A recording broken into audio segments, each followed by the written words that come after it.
Astaghfirullah. Bismillahirrahmanirrahim. Assalamualaikum warahmatullahi wabarakatuh. Bihamdillahi wassalatu wassalamu ala rasulillah wa ala alihi wa sahbihi wa mawalah wa la hawla wa la quwata illa billahi wa ba'du. Qala Allahu azza wa jal fi muhkami tanzilihi ba'da a'udhu billahi minasyaitanir rajim. Ya ayyuhalladzina amanu taqullaha haqqa tuqatih wa la tamutunna illa wa antum muslimun. Fa in asdaqal hadithi kitabullah wa khairal huda huda Muhammadin sallallahu alaihi wasallam wa syarrul umuri muhdatsatuha wa kullu muhdatsatin bid'ah wa kullu bid'atin dhalalah wa kullu dhalalatin finnar. Ma'asyiral muslimin wal muslimat rahimani wa rahimakumullah. Alhamdulillah, di pagi hari ini kembali kita bisa duduk untuk bertalabul ilmi walaupun lewat media. Dan pembahasan di pagi hari ini kita akan membahas 5 berhala tertua di dunia yang disembah manusia. Ma'asyiral muslimin yang dimuliakan Allah Subhanahu wa taala. Tentu pembahasan ini mengacu kepada sebuah firman Allah Subhanahu wa taala yang terdapat dalam Suratun Nuh ayat 23. Allah Subhanahu wa taala berfirman, la tadarunna alihatakum wa la tadarunna waddan wa la suwa'an wa la yaghutha wa ya'uqa wa nasra. Mereka kaum Nuh mengatakan, jangan kalian tinggalkan sesembahan kalian, dan juga jangan kalian tinggalkan Wad, Suwa, Yaghus, Ya'uq dan juga Nasr.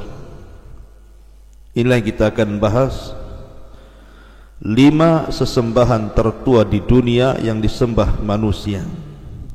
Wad, Suwa, Yaghus, Ya'uq dan juga Nasr. Siapa mereka? Hidup di zaman siapa mereka? Bagaimana mungkin kemudian 5 berhala ini yang disembah oleh kaum Nuh menjadi sesembahan orang Arab? Bagaimana mungkin terbentangnya waktu yang cukup lama antara zaman Nuh alaihi salatu wassalam dan zaman sebelum diutusnya Nabi sallallahu alaihi wasallam, patung-patung ini ada dan tersebar di Arab? Bagaimana bisa dan bagaimana ceritanya? Ma'asyiral muslimin yang dimuliakan Allah Subhanahu wa taala, Sufyan Ats-Tsauri rahimahullahu taala, beliau berkata mengambil perkataan ayahnya dari Ikrimah radhiyallahu an, kana baina Adam wa Nuh 'asyrata qurun kulluhum 'alal Islam aw 'alat tauhid. Jadi kita tahu bahwa dari jarak Nabi Adam alaihi salatu wassalam kepada Nabi Nuh itu 10 abad. Artinya 1 abad itu 100 tahun. Berarti jarak antara Nabi Adam ke Nuh itu 1000 tahun. Tidak ada orang yang menyekutukan Allah Subhanahu wa taala, semua di atas Islam. Artinya di atas tauhid. Baru terjadi kekufuran dan kesyirikan itu di zaman Nabi Nuh. Nabi Adam alaihi salatu wassalam memiliki banyak keturunan. Yang paling masyhur itu 3. Pertama Qabil, yang kedua Habil, yang ketiga Syith. Itu yang paling masyhur dari turunan Adam alaihi salatu wassalam, walaupun Adam memiliki 40 keturunan, tentunya 20 laki-laki dan 20 perempuan. Tapi yang paling masyhur ini Qabil, Habil dan Syith. Generasi Qabil dan Habil adalah generasi yang sudah punah. Adapun generasi manusia berikutnya adalah dari Syith alaihi salatu wassalam, Nabi setelah Adam alaihi salatu wassalam dan sebelum Idris. Inilah cikal bakal manusia sampai hari ini, semua turunan Nabiullah Syith alaihi salatu wassalam. Karena Syith alaihi salatu wassalam di antara anak cucunya adalah Nuh alaihi salatu wassalam, dan setelah terjadi tufan yang sangat besar, maka manusia diluluh lantakkan Allah, tidak ada yang hidup kecuali keluarga Nuh alaihi salatu wassalam. Dan manusia hanya terlahir dari 3 putra Nuh, Syam, Ham dan juga Yafis. Ma'asyiral muslimin yang dimuliakan Allah azza wa jalla. Lalu apa hubung kait antara kaum Adam alaihi salatu wassalam dari keturunan Syith alaihi salatu wassalam dengan 5 berhala yang kita akan ceritakan di pagi hari ini? Karena ada perselisihan para ulama, di antaranya adalah perkataan Ibnu Jarir At-Tabari rahimahullahu ta'ala ketika dia menukilkan perkataan dari Muhammad ibn Qais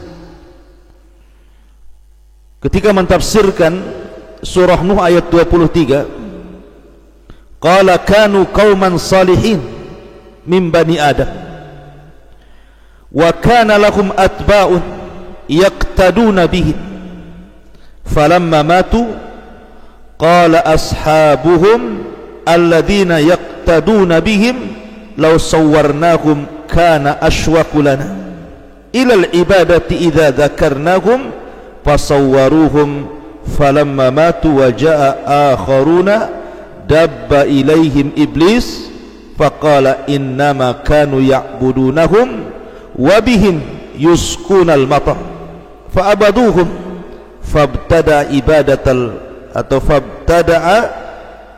ibadatul awthan min dhalikal waqti falamma ba'atha Allahu Nuhan ba'da dhalika qalu la tadarunna alihatakum wa la tadarunna waddan wa la suwa'an wa la yaghutha wa ya'uqa wa nasra. Ibnu Jarir berpendapat bahwa Wad, Yaghus, Ya'uq dan juga Nasr atau 5 berhala ini, mereka adalah kaum Adam alaihi salatu wassalam. Mereka adalah masih kaumnya Adam, bukan kaumnya Nuh. Artinya mereka sudah hidup sebelum Nuh diutus menjadi nabi. Dan mereka adalah orang-orang soleh yang memiliki pengikut yang banyak dan dicintai para pengikutnya, sehingga ketika mereka meninggal dunia, berkatalah para pengikutnya yang setia yang mengikuti 5 tokoh yang sangat soleh ini, kemudian mulailah mereka mengenang jasa yang luar biasa yang pernah ditorehkan 5 orang soleh kepada mereka. Akhirnya mereka pun membuat patung-patung mereka. Para pembuat patung pertama tidak menyembahnya. Kemudian datang generasi berikutnya, maka datanglah iblis. Kemudian iblis mengatakan, sesungguhnya bapak-bapak kalian ketika membuat berhala-berhala itu dalam rangka menyembah mereka, dan dengan merekalah mereka meminta hujan dari Tuhannya. Maka kemudian mereka pun menyembah 5 berhala itu, maka terjadilah pertama kali sesembahan berhala. Mulai dari waktu itu sampai diutusnya Nuh alaihi salatu wassalam. Ketika Nuh alaihi salatu wassalam memperingatkan mereka, mereka pun malah mengatakan, jangan kalian tinggalkan Tuhan-Tuhan kalian, jangan pula kalian tinggalkan Wad, jangan pula kalian tinggalkan Suwa, Yaghus, Ya'uq dan juga Nasr. Dari sini Al-Imam Ibnu Jarir At-Tabari berpendapat bahwa 5 orang soleh ini yang kemudian dijadikan 5 berhala tertua, mereka adalah kaumnya Nabi Adam sebelum Nuh alaihi salatu wassalam. Kemudian pendapat yang kedua pendapat Abdullah ibn Abbas radhiyallahu anhuma bahwa anna hadhil asnama asma'u rijalin salihina min qaumi Nuhin. Kata Abdullah bin Abbas radhiyallahu anhuma bahwa 5 orang yang saleh ini semua kaum Nuh. Kita tahu bahwa nabi yang paling lama usianya itu Nuh alaihi salatu wassalam, karena menjadi perdebatan para ulama. Ada yang mengatakan usia Nuh itu 1400, ada yang mengatakan 1500, ada yang mengatakan 1780. Walaupun yang masyhur dari ahli tarikh bahwa pendapat yang kuat usia Nuh alaihi salatu wassalam 1400 tahun. Itu yang paling masyhur dari kalangan ulama sejarah. Artinya melebihi usia Nabi Adam, karena Adam saja tidak sampai 1000. Lah dari sini Nuh ini hidup di beberapa generasi. Lah di antara kaum Nuh alaihi salatu wassalam itu munculnya 5 orang saleh. Ada yang mengatakan 5 orang saleh ini satu keluarga. Ayahnya disebut Wud, atau Quran menyebutnya Wad. Disebut Wud karena dicintai. Adapun anak-anaknya adalah Yagus, Suwa, Ya'uq, Nasr. Ini anak-anak daripada Wud atau Wad. Quran menyebutnya seperti itu. Lah Wad ini adalah tokoh sentral dari kaum Nuh alaihi salatu wassalam. Jadi orang suka dengan Wad ini dan juga keluarganya, karena mereka ahli ibadah, ahli sedekah, ahli taat, dan ahli mendekatkan diri kepada Allah subhanahu wa ta'ala. Pengaruh mereka luar biasa di antara kaum Nuh alaihi salatu wassalam. Akhirnya Allah subhanahu wa ta'ala takdirkan mereka pun meninggal satu persatu. Pertama Wad meninggal dunia, kemudian estafet dakwah diberikan kepada anak tertuanya Suwa. Kemudian Suwa meninggal dunia, estafet dakwahnya diberikan kepada Yagus. Kemudian Yagus meninggal dunia, estafet dakwahnya diberikan kepada Ya'uq, dan terakhir kepada Nasr. Dan keluarga ini menjadi keluarga yang diteladani sampai akhirnya ketika sudah tidak ada yang lagi yang hidup, maka kaumnya sangat merindukan mereka. Disinilah terjadi kesyirikan pertama. Syaitan datang setelah 10 abad lamanya atau 1000 tahun menggoda anak Adam untuk tersesat, tidak berhasil. Apalagi Adam dan Hawa memang sudah kapok bahasa kitanya, sudah bertobat betul-betul kepada Allah Azza wa Jalla sejak mereka diusir dari sorga dengan doanya yang sangat masyhur, Rabbana zalamna anfusana wa illam taghfir lana wa tarhamna lanakunanna minal khasirin. Makanya iblis tidak sanggup menggoda Adam dan Hawa di bumi. Akhirnya yang dilirik adalah anak turunannya, dan yang berhasil digoda adalah kabilahnya Qabil, sehingga menjadi kabilah yang sangat rusak. Tetapi belum terjadi kesyirikan, semua di atas tauhid. Hanya terjerumus kepada dosa besar seperti perzinahan, minum khamar, pembunuhan. Ya sudah ada zaman itu, tapi belum ada kesyirikan sama sekali. Kesyirikan terjadi itu setelah melintasi 10 abad atau 1000 tahun dari zaman Adam alaihi salatu wassalam ke zaman Nuh.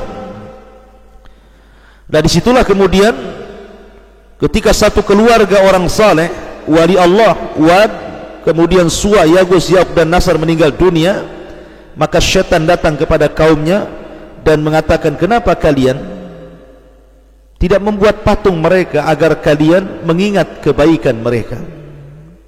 Akhirnya dibuatlah patung oleh mereka.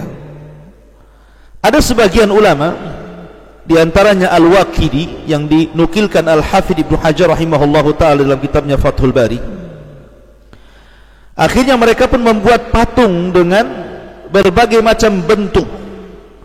Kana Wad ala suratil rajuli, wa Suwa ala suratil imraati, wa Yagus ala suratil asadi, wa Ya'uq ala suratil farasi, wa Nasrun ala suratin nasrin minat tayri. Kata Al-Waqidi yang dinukilkan Al-Hafidh Ibnu Hajar bahwa pertama Wad, mereka membuat patung Wad ini seperti bentuk laki-laki. Adapun suwa seperti bentuk wanita, adapun yaghus seperti bentuk macan ataupun singa asad, adapun ya'uq seperti kuda, adapun nasr seperti bentuk burung nasr.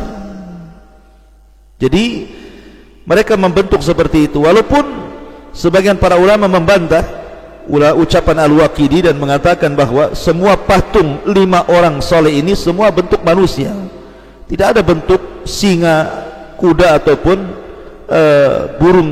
Tapi itulah perselisihan para ulama. Akhirnya mereka membentuk patung-patung ini kemudian diletakkan di sebuah tempat.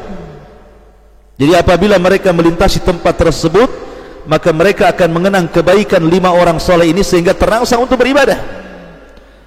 Tetapi setelah generasi pembuat patung meninggal dunia, datang generasi kedua, anak-anaknya. Setan datang lagi, kemudian mengatakan, kenapa kalian harus lelah letih melihat patung-patung kalian, patung-patung orang soleh kalian datang ke tempat ini? Kenapa kalian tidak memproduksi banyak-banyak saja? Buatlah patung-patung ini banyak-banyak, diproduksi, diletakkan di masing-masing rumah. Jangan kalian capek-capek lelah letih datang ke tempat ini. Akhirnya diproduksilah patung itu sehingga menjadi banyak, dan hampir tidak ada satupun rumah kecuali ada berhala 5 berhala ini. Ketika masuk ada generasi ketiga, syaitan datang lagi dan mengatakan, sesungguhnya saya adalah orang yang hidup di zaman bapa dan kakek kalian. Tahukah kalian kenapa bapa dan kakek kalian membuat patung itu? Mereka mengatakan tidak tahu. Sesungguhnya bapa dan kakek kalian membuat patung itu untuk mendekatkan diri kepada Allah sedekat mungkin lewat patung-patung ini. Mereka mengatakan seperti itu, ma na'buduhum illa liyuqarribuna ila Allahi zulfa. Kami tidak beribadah kepada mereka kecuali dalam rangka mendekatkan diri kepada Allah sedekat mungkin. Mulailah akhirnya mereka tawassul dengan 5 berhala ini yang berakhir dengan menyembah 5 berhala ini. Subhanallah, inilah permulaan orang menyembah berhala. Mereka menyembah orang soleh. Awalnya yang disembah adalah 5 orang soleh, akhirnya semua yang ada di alam semesta ini disembah. Lihat di zaman Nabi Ibrahim berkembang sesembahan. Ada yang menyembah matahari, bulan, bintang, Namrud, dan begitu seterusnya. Dan sampai hari ini berhala semakin banyak, bukan hanya berbentuk patung saja di zaman sekarang. Orang nyembah uang aja ada. Dari sini maka sesembahan itu berkembang.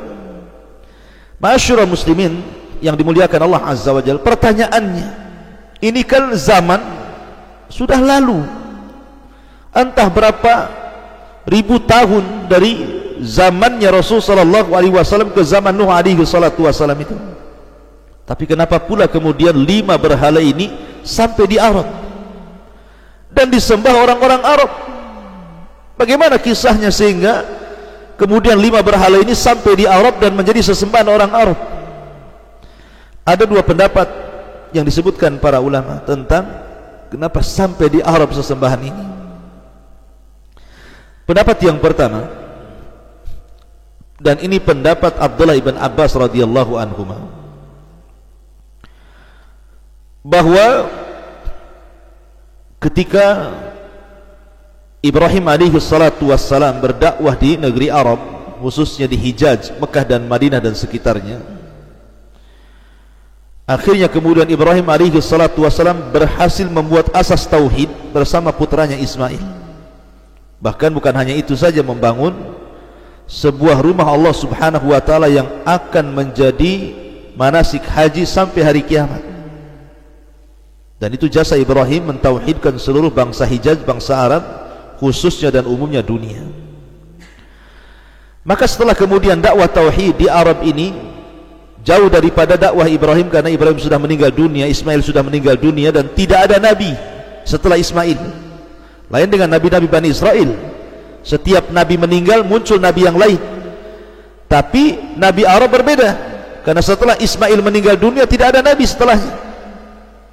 Jauh baru kemudian muncul Rasul sallallahu alaihi wa ala alihi wasallam. Lah ketika itu maka kemudian syaitan datang, iblis datang, menunjukkan tentang patung-patung, 5 patung yang terhempas tufan, yang konon katanya dalam riwayat ketika terjadi banjir bandang tufan itu 5 berhala ini terhempas sehingga terkubur di Jeddah. Arab di Jeddah sekarang yang jadi bandara kerajaan Saudi sana, terkubur di Jeddah itu. Sehingga akhirnya syaitan menunjukkan kepada orang-orang Arab bahwa di situ ada pendaman berhala yang terjadi di zaman Nuh alaihi salatu wasallam yang terhempas banjir. Akhirnya syaitan pun mulai datang kemudian merayu orang-orang Arab untuk menggali situs-situs itu. Maka digalilah, ditemukanlah 5 berhala yang pernah disembah kaum Nuh alaihi salatu wasallam, Wad, Yaghus, Ya'uq, Suwa dan Nasr. Dari situlah maka setan berhasil menenggerkan berhala-berhala itu yang kemudian berakhir dengan disembahnya orang Arab. Ini satu kisah. Kisah yang lain, sebenarnya berhala ini tidak pernah ditemukan. Jadi tidak ada orang-orang Arab itu menemukan situs-situs berhala Wad, Yaghus, Ya'uq, Nasr dan begitu seterusnya. Akan tetapi setelah terjadi tufan dan Allah subhanahu wa ta'ala selamatkan Nuh alaihi salatu wassalam dan 3 putra yang menjadikan cikal bakal manusia sampai hari ini, lah orang-orang yang selamat di kapal itu akhirnya menceritakan tentang kisah 5 berhala kepada anak-anak mereka. Kemudian anak-anak mereka menceritakan kisah 5 berhala kepada cucu-cucu mereka. Kemudian cucu mereka mengkisahkan berhala ini kepada cicit-cicit mereka. Akhirnya kemudian dari satu generasi ke generasi berikutnya, cerita ini terus tasalsul seperti itu, sampai akhirnya cerita ini sampai di Arab. Dan ketika itu belum terjadi kesyirikan, sampai datang seorang laki-laki namanya Amru ibn Luhai al-Khuzai. Amr ibn Luhai al-Khuzai yang disabdakan Rasul, inni ra'aitu Amr ibn Luhai fin nari yajurru am'a'ahu li'annahu awal man sayyaba sawaib aw ghayyara dina Ibrahim. Aku melihat Amr bin Luhai itu terburai ususnya di neraka karena dia orang yang pertama kali menghapuskan agama Ibrahim di Arab. Jadi Amr bin Luhai ini suatu ketika safar, karena dia kan tokoh besar, tokoh sentral. Amr bin Luhai ini dulu Arab itu dikuasai oleh Jurhum, kemudian belakangan dikuasai oleh kabilah Khuza'ah, dan salah satu tokohnya adalah Amr bin Luhai ini. Lah Amr bin Luhai ini orangnya dermawan sehingga sangat dicintai oleh orang-orang Arab. Jadi suatu ketika safar ke Syam, dilihatnya orang-orang Syam ini berbeda karena meyakini bahwa Syam itu daerah para nabi. Rupanya ada satu perkampungan yang dilewati oleh Amr bin Luhai ini para penyembah berhala. Dikiranya karena Syam itu negerinya para nabi, itulah agama yang benar. Akhirnya mereka atau dia meminta berhala untuk dibawa ke Mekah. Lah berhala-berhala itulah yang kemudian diberi nama Wad, diberi nama Yaghus, Ya'uq, Nasr. Itulah kemudian menjadi nama-nama itu berkembang di Arab. Makanya banyak orang-orang Arab itu menamakan dengan berhala-berhala yang tua ini anak-anak mereka. Contohnya Amr ibn Abi Wud, diambil dari Wad ya, yang pernah mubarazah dengan Ali radhiyallahu anhu, namanya Amr ibn Abi Wud ya. Kemudian juga ada namanya Abdu Ya'uq. Jadi mereka selalu kemudian dijadikan nama berhala-berhala itu untuk anak-anak mereka, menunjukkan bahwa berhala ini juga tersebar di Arab. Jadi pendapat yang kedua, sebenarnya berhalanya tidak ketemu, tetapi ada berhala-berhala yang dibuat kemudian ditempelkan nama di situ. Maka tersebarlah nama 5 berhala tertua yang disembah manusia ini, sehingga akhirnya kemudian dibagi-bagi di beberapa kabilah. Sebagaimana Imam Bukhari meriwayatkan dalam sahihnya dari Atta dari Ibnu Abbas radhiyallahu anhu, dia mengatakan, saratil awthanul lati kanat fi qaumi nuhin fil arabi ba'du. Maka berhala-berhala yang dulu di zaman Nabi Nuh ini menyebar di Arab. Adapun Wad diletakkan di kabilah Kalbin. Adapun Suwa diletakkan di kabilah Hudzail. Adapun Yagus diletakkan di kabilah Murad. Adapun Ya'uq diletakkan di kabilah Hamadan. Adapun Nasr diletakkan di kabilah Himyar. Akhirnya tersebar di beberapa kabilah. Kemudian wahya asma'u rijalis salihin, dan mereka lah nama-nama orang-orang saleh min qaumi Nuhin alaihi salatu wassalam, dari kaum Nuh alaihi salatu wassalam. Falamma halaku auha syaitanu ila qaumihim aninsibu ila majalisihim allati kanu yajlisuna fiha ansaban wa sammuha bi asma'ihim fafa'alu falam tu'bad hatta idza halaka ulaika wa nusikhal ilmu ubidat. Kemudian setan datang kepada mereka agar menancapkan patung-patung itu di majlis-majlis mereka yang mereka duduk di situ, kemudian diberi nama dengan nama-nama mereka. Mereka pun melakukannya. Pertama tidak disembah, sampai ketiga generasi yang membuat itu hancur, ilmu dihapuskan, barulah kemudian disembah. Dari sini menunjukkan bahwa akhirnya patung tertua ini tersebar. Tetapi setelah datangnya Nabi sallallahu alaihi wasallam, kemudian Nabi sallallahu alaihi wasallam melanjutkan estafet dakwahnya Ibrahim untuk mendakwahkan tauhid, maka Rasul akhirnya menghancurkan seluruh berhala yang pernah disembah oleh orang Arab, sampai kepada Lata, Uzza, Manat, Khubal, dan patung-patung yang pernah disembah oleh orang Arab. Bahkan bukan hanya satu berhala, ribuan berhala ditumbangkan Nabi sallallahu alaihi wasallam. Ja'al haq wa zahaqal batil innal batila kana zahuqa. Lalu bagaimana kisah tentang berhala-berhala yang lain seperti Lata, Uzza, Manat, Khubal dan berhala-berhala ma'ruf di Arab? Nantikan kisahnya, mudah-mudahan kita bisa mengkisahkan di lain kesempatan. Ini yang bisa sampaikan. Subhanakallah bihamdika asyhadu an la ilaha illa anta astaghfiruka wa atubu ilaik. Allahu ta'ala alam. Assalamualaikum warahmatullahi wabarakatuh.